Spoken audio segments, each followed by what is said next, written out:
Service Pro Bono. In this onboarding tutorial, we'll teach you the basics to get your company up and running. By the end of this video, you should have your company created as well as its basic default information. We'll teach you how to navigate Service Pro Bono and some of its functions. So that way, on your call with your implementation specialist, you'll be able to dig into some of the more powerful tools that Service Pro Bono has to offer. Let's go ahead and get you signed in. Your login credentials, as well as your company's URL, should have been sent to you via email. You can either click on the link provided to you, or enter in your company's name, followed by a period, then serviceprobono.com. Once you've entered into your company's portal, you'll be prompted to enter in your credentials, and from there, you'll be brought to your home screen. Your company's name should be displayed in the upper left-hand window where ours says The Demo Company.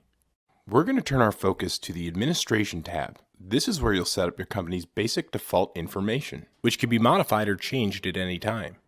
There are two easy ways to navigate to the Administration tab. The first is what we call the grid view, located here. Then, locate the icon that looks like a jigsaw puzzle piece. Once the administration page is loaded, you'll want to locate the subheading called Companies.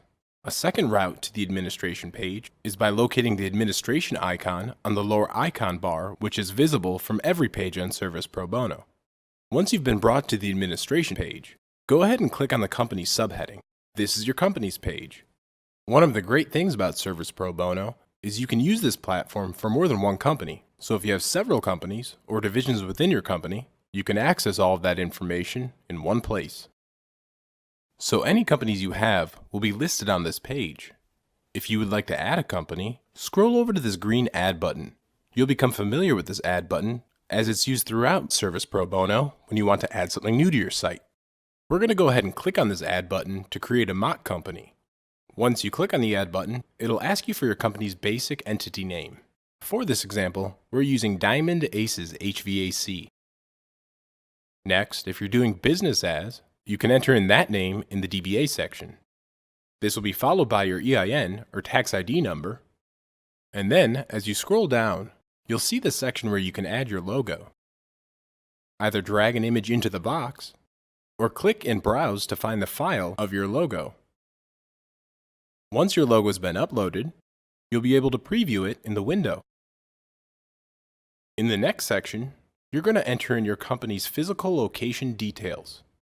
As you start entering in your company's address, Google Maps will automatically suggest a mailing address.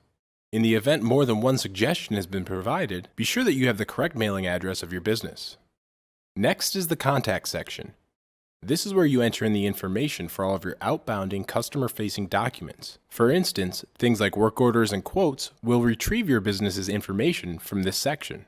Here you'll enter in your company's primary phone number, along with a toll-free, fax, or mobile option, followed by your company's web address. In the email section, you'll want to enter in an email address that's used most regularly to contact your customers and receive your regular day-to-day messages.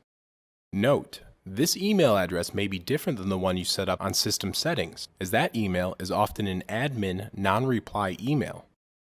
If you haven't already set up your system settings email, you can do that on your call with your implementation specialist.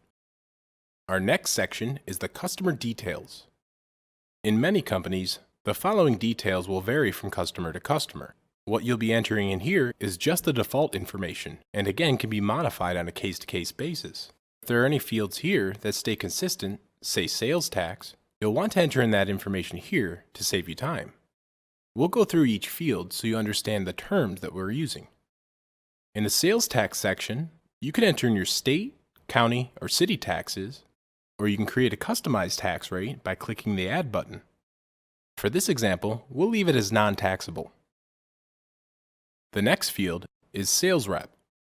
Once you create your company's employee list, you'll be able to select the employee overseeing the account. If your company does not use sales reps, it's okay to leave this blank. Now the next field is Source.